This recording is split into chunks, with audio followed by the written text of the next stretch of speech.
Welcome to the Living in Utah channel. A little bit of a technical difficulty there.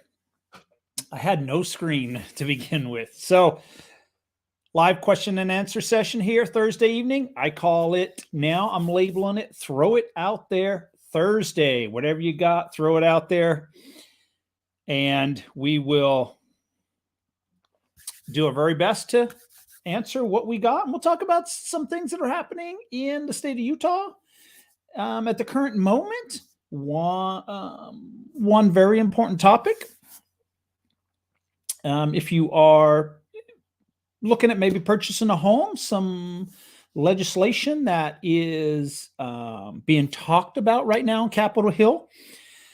Don't know if it's ever going to pass into law. We'll see. That's to be determined, as they say. It is been a great winter for anybody doing winter sports. We have had snowfall, more snow coming next week. The skiing industry is just booming. Yes, so it's great time, great time for the state of Utah. This weekend, well, I have to start with this first comment. So I was starting this up and I saw your comment there, and it put a smile on my face. So I've been watching you for years. You're the best. I really appreciate that. Thank you. Thank you very much. Comment did put a smile on my face. This weekend is the NBA All-Star Weekend here in Salt Lake City. A lot of people are in town. Traffic was busy today through Salt Lake. And it's actually so busy that they're expecting a lot of traffic at the Salt Lake Airport. And Monday, they expect to be really, really busy as people head out of town. But they do not, they're not too sure where to park all the private airplanes that are coming into Utah. So they are actually closing down one of the runways that they've got there at Salt Lake International, and they are going to park private airplanes on that particular runway. It's one of the runways that they use very infrequently, I've been told. So they're going to stack up all the private airplanes. So it's a problem that Utah has, or an issue that Utah has not seen before. We did have the All-Star game, in the early 90s, 93, 94, somewhere around there. I can tell you what I do remember is it was the John Stockton and Karl Malone time frame. So two great basketball players that played for the Utah Jazz, very popular in the state. Both individuals still have businesses in the state. John Stockton's got at least one car dealership, maybe a few more. I'm not too sure. Karl Malone's got a couple car dealerships, a lot of power sport dealerships. I believe Karl Malone has dealerships in other states. So they have invested into the state.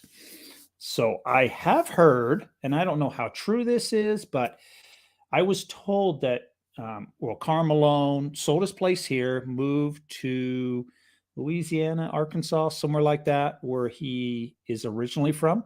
But I've heard that he has moved back to the state of Utah. So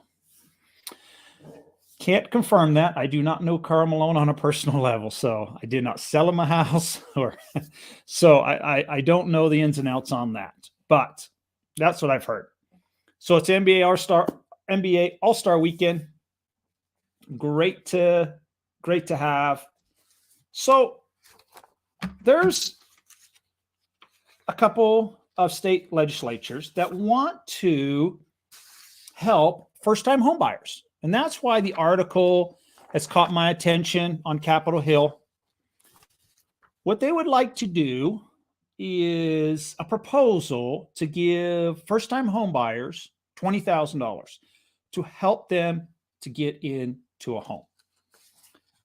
Great gesture. And and I think it's a great plan. Whether or not this bill passes or not, I'm not too sure. It does have quite a few sponsorship, um, quite a few other state legislatures that would that want to back this. There is in a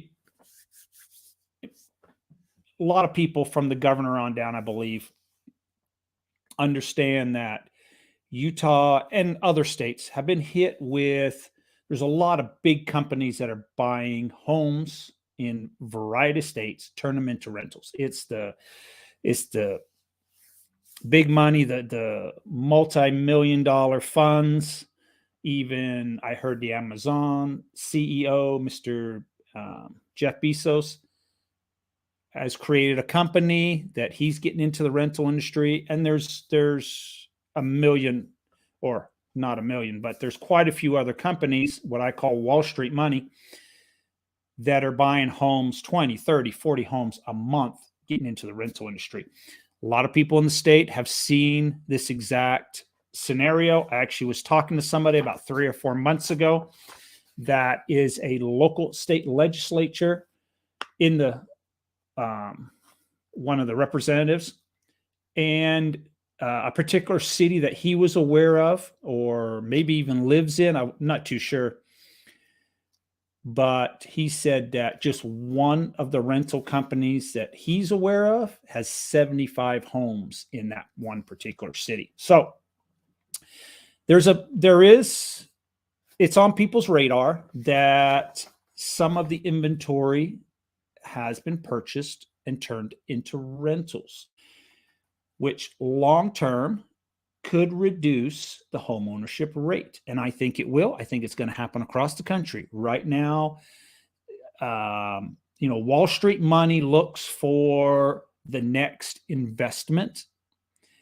And for years, they did a lot of commercial malls, strip malls, large developments, large commercial developments. They would take 100 acres, turn it all into commercial, manufacturing, industrial. A lot of money was going into those areas. And now there's still money going into those areas, but the attention is being turned towards single family homes, getting into that. Single family homes and farms, farm ground. Bill Gates owns a lot of farmland. And I have my own opinion on that. And there's a lot of speculation out there of why he is purchasing farmland. But I have my own thoughts too. And he's not the only one. There are people from foreign countries that are buying up a lot of farmland too. And I think the main reason is it's basically the easiest way to get into the food business. So there's a couple ways. You can own a grocery store, you can own a processing plant, variety of ways to get into the food business. Everybody has to eat. Well, if you own the ground that the farmers have to farm, you're in the food business.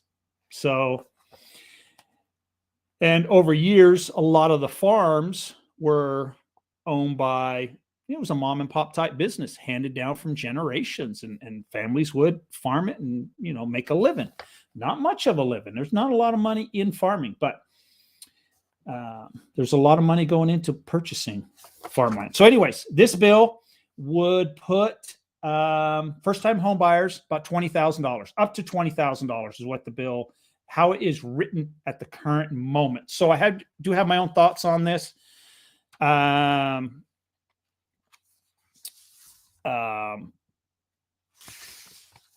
I think if it does pass, there's going to be a lot of limitations. I think there's going to be price points. It has to be a home over a certain price point, not above a certain price point. And I think I would imagine they're going to have a requirement that you have to live in the home X amount of years. Otherwise, you have to repay the money. That stops somebody like myself that wants to purchase a home as a rehab project, a flip project. So I get $20,000 from the state. I buy it for $400,000. I'm in it now, $380,000. I put 20, 30,000 in, I resell it for 475, 500. So somehow you have to stop the house flippers getting a hold of that money. They would make extra money and flipping over a house. So I would imagine there's going to be some kind of requirement that you live in the house X amount of years. Otherwise, you have to repay that money.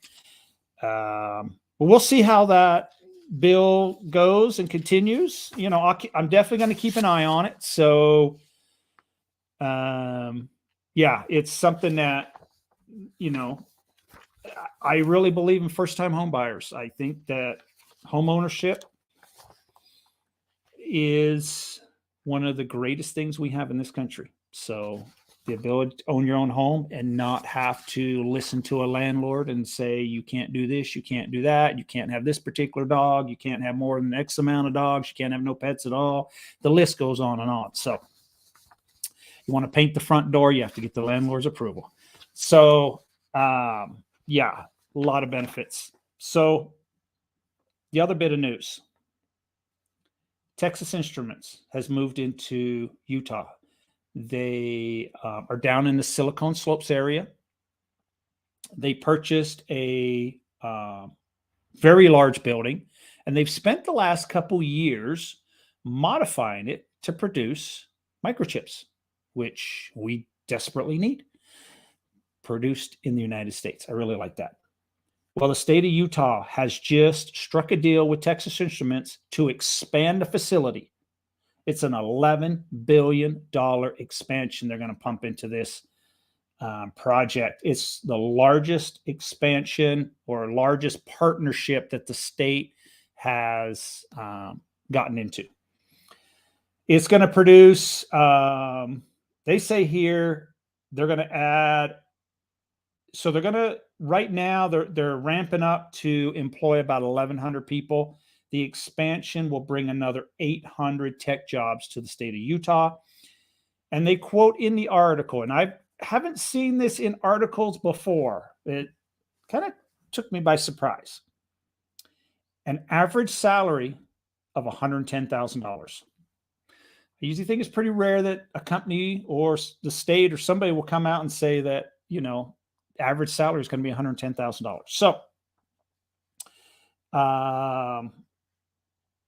yes, really big. They have the property there. This particular property that they're on, I don't remember the exact acreage, but the building sits only on, the current building they have now sits on like maybe 10 to 20% of the overall land. It's a long driveway into their facility. Once you get off the main road, it's a long driveway, and they own all the land, or a lot of land around it, hundreds of acres. So the state's going to give them some tax breaks and some other benefits. So, you know, great news for expansion in Utah. I like to see things like this, big companies providing jobs, jobs that will probably be here for the future, as opposed to, we can take areas like some of the eastern part of Utah has been in the oil and gas industry, and it's been hit very heavy. It's always been an up and down boom town. And right now there's a lot of job losses in that particular area with the gas production and oil production not where it should be. So it's great to see jobs like this that would fuel the future for many, many years to come. I assume we're going to need microchips for many, many years, unless they find something to replace it with. But it's great to see companies like that, like the defense. I'm really big on Hill Air Force Base with the defense contractors. Some people don't like the fighter aircraft, but I believe it is a huge boost for Utah's economy, having government jobs, civilian jobs, military jobs, defense contractor jobs all around the base, and everything that's associated with it. So there's a lot of small companies too that get created from some of the work that's done there, whether you're a software company or a support company. So I really like it. I really like where the state is headed in the future. And I was just talking to somebody and they're asking me about population and what's going to happen. And I said that if we get the Winter Olympics, I think we are in for another 20 years of population growth. So that's my opinion. But I can see it. It happened in 2002 when the Olympics came. After that, our population increased, and has not really slowed down. So brings companies here, brings people here. People buy vacation homes here. And if we get the Olympics in 2030 or 2034, I think it'll fuel that growth. Any more questions this evening? That's most of what I have on the agenda.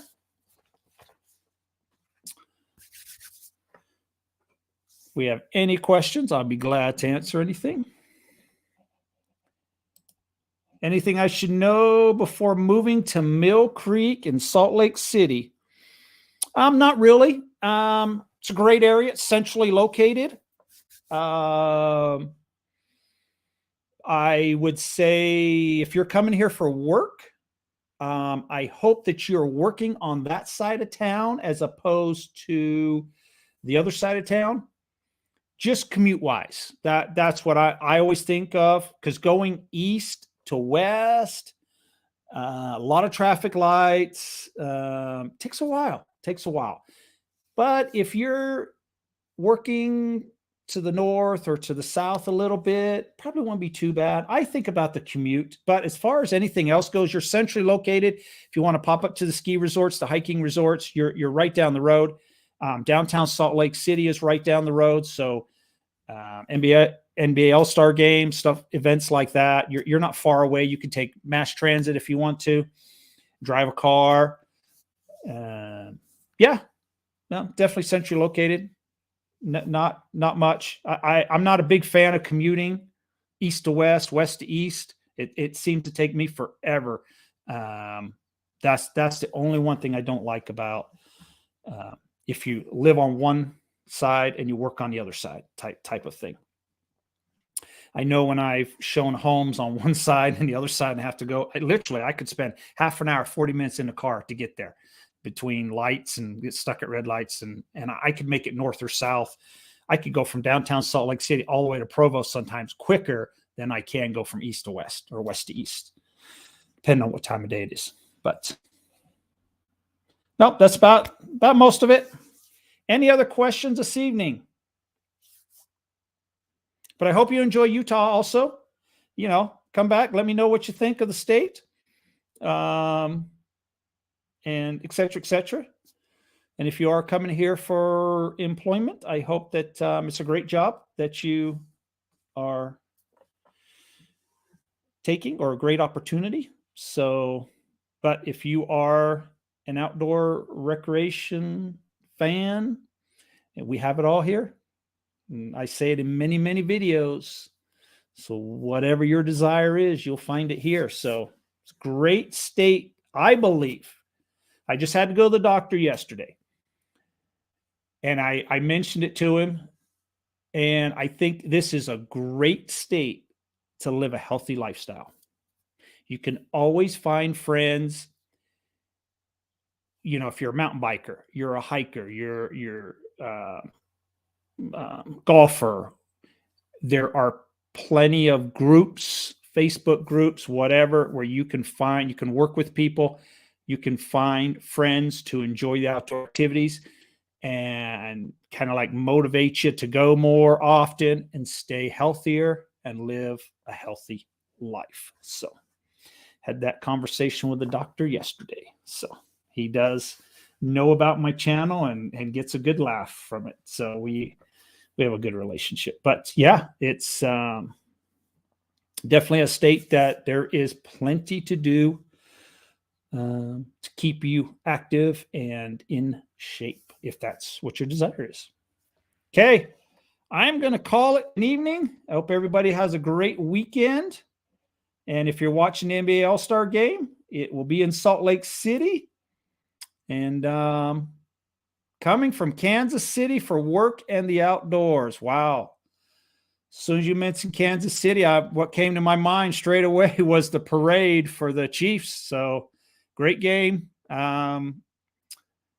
I do support another team. It's not the Eagles, but I love Patrick Mahomes. I think he's one of the greatest in the game. He makes the game look so simple. Makes it look like anybody can play that position. So, yeah, Kansas City. But yeah, you'll enjoy the outdoors. Yeah, you'll find whatever your outdoor activity is. You should be able to find it here, rock climbing. There's a lot. Skydiving. All the airports have got, as far as I've seen, skydiving outfits, companies, so you can go skydiving if that's your desire. I like to stay on the ground personally, but yeah, I think you'll definitely enjoy some of the outdoor activities. Okay, hope everyone has a great weekend. Thank you.